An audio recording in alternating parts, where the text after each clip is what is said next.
Either we're going to end it or let him fight it out. And if he fights it out, it's not going to be pretty. With us, you start having I'm not playing cards. Right now, you don't. You're playing cards. You're I'm very cards. serious. You're gambling with the lives of anymore. millions of people. You're gambling with World War III. You're gambling with World War III.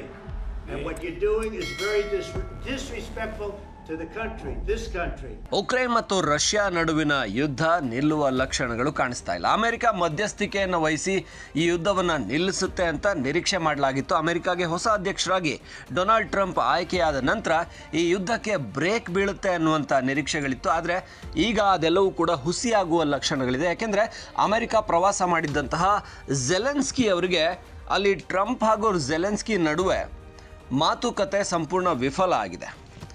Russia ವಿರುದ್ಧ ಯುದ್ಧವನ್ನು ನಿಲ್ಲಿಸಿ, ನೀವಾದರೂ ಸುಮ್ಮನೆ ಇರಿ, Russia ಯುದ್ಧ ಮಾಡಿದರೆ ನೀವು ಉಳಿಯೋಕ್ಕೆ ಸಾಧ್ಯ ಇಲ್ಲ ಅನ್ನುವಂಥ ಎಚ್ಚರಿಕೆಯನ್ನು ಅಮೆರಿಕ ಕೊಡ್ತಿದ್ದ ಹಾಗೆ ಝೆಲೆನ್ಸ್ಕಿ ಕೂಡ ರೊಚ್ಚಿಗೆದ್ದಿದ್ದಾರೆ. ಅವರು ನಮ್ಮ ಭಾಗಗಳ ಮೇಲೆ ದಾಳಿ ಮಾಡಿ ನಮಗೆ ಹಾನಿ ಮಾಡಿದ್ದಾರೆ, ನಾವು ಯಾಕೆ ನಿಲ್ಲಿಸಬೇಕು ಯುದ್ಧವನ್ನು ಅನ್ನೋ ಅರ್ಥದಲ್ಲಿ ಝೆಲೆನ್ಸ್ಕಿ ಮಾತಾಡಿರುವಂಥದ್ದು. ಇದು ಉಭಯ ದೇಶಗಳ ನಡುವಿನ ಯುದ್ಧವನ್ನು ನಿಲ್ಲಿಸುವಂಥ ಸಾಧ್ಯತೆಗಳು ಕಡಿಮೆ ಅಂತ ಅನ್ನಿಸ್ತಾ ಇದೆ. ಇನ್ನು ಝೆಲೆನ್ಸ್ಕಿ ಅವರಿಗೆ ಅವಮಾನ ಮಾಡುವ ಹಾಗೆ ಡೊನಾಲ್ಡ್ ಟ್ರಂಪ್ ಅವರು ಕೂಡ ಖಡಕ್ಕಾಗೆ ಮಾತಾಡಿದ್ದಾರೆ. ಯಾಕೆಂದರೆ ನಾವು ವಿಶ್ವದ ಅತ್ಯಂತ ದೊಡ್ಡ ಆರ್ಥಿಕ ಶಕ್ತಿ, ಜೊತೆಗೆ ಅತ್ಯಂತ ದೊಡ್ಡ ಸೇನಾ ಶಕ್ತಿ, ನಮ್ಮ ಮಾತನ್ನು ನೀವು ಕೇಳಲೇಬೇಕು ಅನ್ನೋ ರೀತಿಯಲ್ಲಿ ನೀವು ಹೆಚ್ಚು ಮಾತಾಡ್ತಾ ಇದ್ದೀರಾ ಅಂತ ಏನು ಟ್ರಂಪ್ ಆಕ್ರೋಶದಲ್ಲಿ ಮಾತಾಡಿದರು. ಸೊ ಇದನ್ನು ಝೆಲೆನ್ಸ್ಕಿ ಕೂಡ ಸಹಿಸ್ಕೊಳ್ಳಲಿಲ್ಲ. ಆದರೆ ಈ ಮಾತುಕತೆಯ ವಿಚಾರದಲ್ಲಿ ಇಬ್ಬರು ಕೂಡ ಒಂದು ಒಪ್ಪಂದಕ್ಕೆ ಬರೋಕ್ಕಾಗಲಿಲ್ಲ. ಹಾಗಾಗಿ ಇಲ್ಲಿ ಟ್ರಂಪ್ ಹೇಳಿದ್ದು ಭಾಳ ಮುಖ್ಯವಾಗಿ, ನೀವು ಮೂರನೇ ಮಹಾಯುದ್ಧದ ಜೊತೆ ಆಟ ಆಡ್ತಾ ಇದ್ದೀರಾ, ನೀವು ಇಲ್ಲಿ ಜೂಜಾಡ್ತಾ ಇರುವಂಥದ್ದು ಮೂರನೇ ಮಹಾಯುದ್ಧದ ಜೊತೆ. ಇವಾಗ ನೀವು ಸುಮ್ಮನಾಗದೇ ಇದ್ದರೆ ಮೂರನೇ ಮಹಾಯುದ್ಧ ಕೂಡ ನಡಿಬೋದು, ಹಾಗಾಗಿ ಸುಮ್ಮನೆ ಇರಿ, ಇಡೀ ಜಗತ್ತಿಗೆ ಹಾನಿಯಾಗುವಂಥದ್ದು ಆಗ್ಬೋದು ಅಂತ. ಆದರೆ ಝೆಲೆನ್ಸ್ಕಿ ಇದಕ್ಕೆ ತಲೆ ಕೆಡಿಸ್ಕೊಳ್ಳಿಲ್ಲ. ನೀವು ಏನಾದರೂ ಮಾಡಿ, ಸೊ ನಾವು ಉಕ್ರೇನ್ ಏನಿದ್ದೀವಿ ರಷ್ಯಾ ವಿರುದ್ಧ ತಲೆ ಬಾಗೋದಿಲ್ಲ ಅಂತ ಹೇಳಿದರು. ಇದು ಈಗ ಜಗತ್ತಿನಾದ್ಯಂತ ದೊಡ್ಡ ಮಟ್ಟಿಗೆ ಸುದ್ದಿ ಆಗ್ತಾ ಇದೆ. Have the cards right now. With us, you start having cards. Playing cards. Right now, you don't. You're playing cards. You're playing cards. You're gambling with the lives of millions of people. You're gambling with World War III. You're gambling with World War III. And what you're doing is very disrespectful to the country, this country. That's back to you. Far more than a lot of people said they should have. Have you said thank you once? This a lot of meeting? times. No, in this even entire today, meeting, you said thank even you. Today. You went to Pennsylvania and campaigned for the opposition in October. Offer some words of appreciation for the United States of America and the president who's trying to save your country.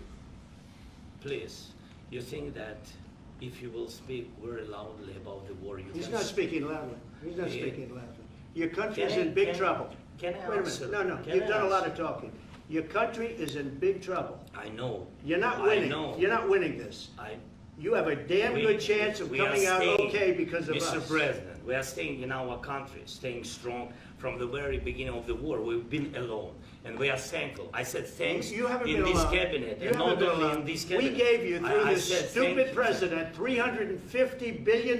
You voted we gave for you your military equipment, and you men are brave, but they had to use our military. What about if you didn't have our military equipment, if you didn't have our military equipment, this war would have been over in 2 weeks. In 3 days, I heard it from Putin. In 3 days, this is something maybe new. Less. In 2 weeks, of course, yes. It's going to be a very hard thing to do business like this. Again, I tell you. just say thank you. I said a lot of times to American people. Accept that there are disagreements, and let's go litigate those disagreements rather than trying to fight it out in the American media when you're wrong. We know that you're wrong. But you see, I think it's good for the American people to see what's going on. I understand, sir. I think it's very important. That's why I kept this going so long. You have to be thankful. You don't have the cards. Thankful. You're buried there. Your people are dying. I can tell you You're running low on soldiers. Listen, you're running low on soldiers. It would be a damn good thing. And then you tell us, I don't want a ceasefire. I don't want a ceasefire. I want to go and I want this. Look, if you could get a ceasefire right now, I tell you, you'd take it so the bullets stop flying and your men stop getting killed. Of course, we want to stop the war. But you're saying you don't want a ceasefire. But I said to you, I want a ceasefire. with guarantees. Because you'll get a ceasefire faster than an agreement. Ask our people about ceasefire, what they think. That wasn't with me. For you what, that wasn't with me.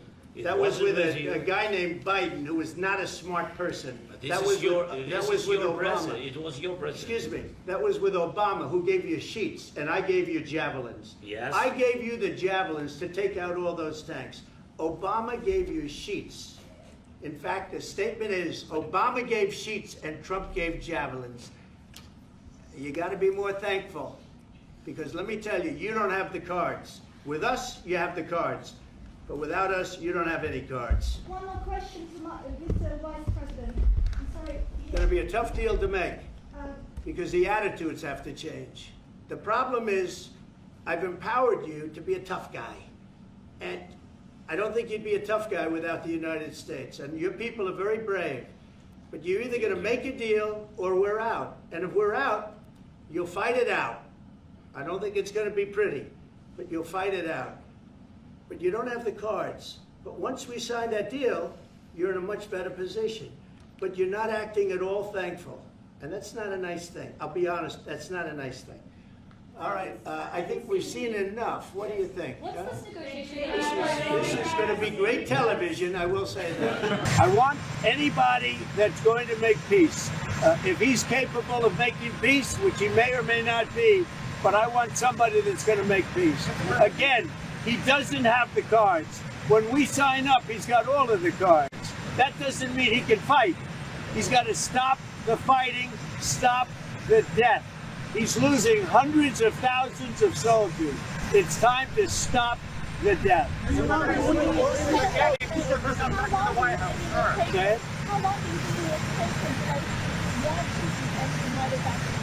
Well, he says he wants it now. He wants to come back right now, but I can't do that. They should have an immediate ceasefire. That was the other thing he didn't want to do about ceasefire. A ceasefire could take place immediately. A contract, if you want to end the war, you sign up an agreement. That's going to take a period of time. It takes time. I want it to end immediately. And I think if you had a ceasefire, it would be a ceasefire, a real one, that would end it. But he doesn't want to do that. That's fine. Do a better deal. I want it to end immediately. I want a ceasefire now. He says, oh, I don't want a ceasefire. Well, all of a sudden, he's a big shot because he has the U.S. on his side. Either we're going to end it or let him fight it out. And if he fights it out, it's not going to be pretty. Because without us, he doesn't win. Let me tell you.